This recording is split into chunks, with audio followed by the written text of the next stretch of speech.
Chers frères et sœurs, nous célébrons en ce dimanche la solennité de la Pentecôte. Notre méditation portera sur la première lecture du livre des Actes des Apôtres, chapitre 2, du 1er au 11e verset. Recevez l'Esprit Saint. La Pentecôte n'est pas la fête de l'Esprit en soi, mais plutôt celle de l'Église née du don de l'Esprit. Don de l'Esprit Saint donné aux apôtres et à chacun de nous le jour de notre baptême, le jour de notre confirmation. Notre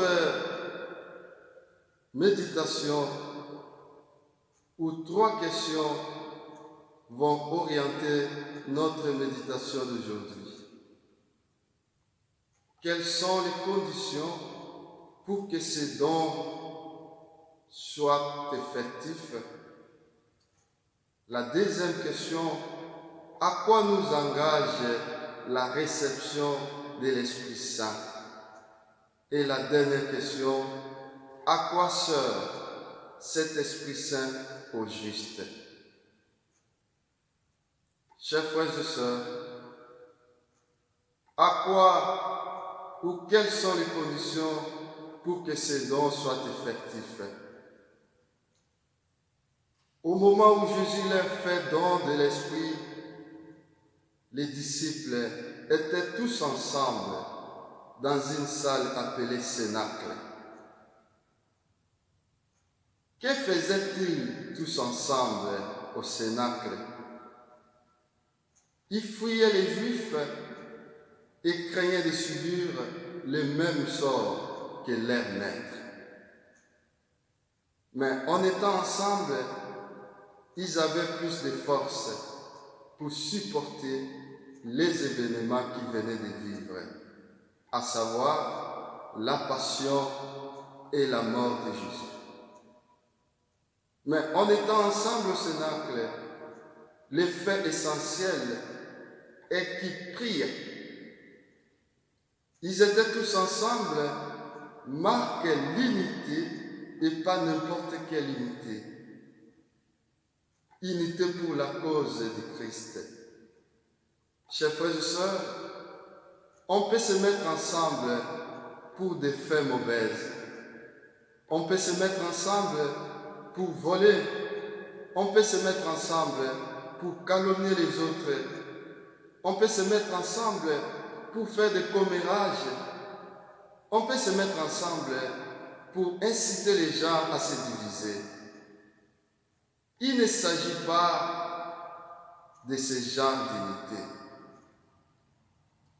Jésus se fait toujours présent et envoie son esprit quand les gens se mettent ensemble pour sa cause. Vous comprenez que 2 conditions sont nécessaires pour favoriser la présence de l'Esprit Saint parmi nous. Il y a d'abord l'unité et la prière en communauté. Chers frères et sœurs, Jésus n'envoie pas son Esprit Saint là où règne la discorde, la discrimination ou la division. Jésus envoie son Esprit quand on se met ensemble pour la prière. À quoi nous engage la réception de l'Esprit Saint? Par le baptême et la confirmation, nous avons reçu l'Esprit en plénitude. Mais quand nous sommes au lieu de service, au quartier ou ailleurs, il n'est pas inscrit sur nos fronts que nous avons reçu l'Esprit Saint. Cet Esprit nous engage autrement. à travers nos paroles et nos actes, que les gens pourront déceler que nous avons reçu l'Esprit Saint en nous. Et Saint Paul nous dit que ceux qui ont reçu l'Esprit doivent produire le fruit de l'Esprit, quels sont l'amour, la joie, la paix, la patience, la bonté, la bienveillance, la foi, l'humilité et la maîtrise de soi. Galates 5, 22 à 23. À quoi sert cet Esprit Saint au juste? L'Esprit Saint est notre défenseur. L'Esprit Saint est notre révélateur. Chers frères et sœurs, l'unique Esprit est source de dons multiples et variés accordés aux disciples et à chacun de nous. Chacun parlait en sa langue. Nos diversités sont des cadeaux. Ce n'est pas hasard qu'on emploie le mot don. Les dons sont variés. Chacun reçoit le don de manifester l'Esprit en vue du bien. Paul, au contraire, nous invite à nous en réjouir. Car nos variétés sont des richesses et paradoxalement, ce sont elles qui bâtiront notre unité.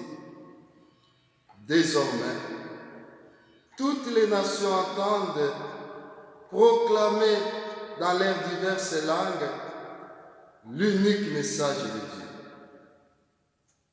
Chers frères et sœurs,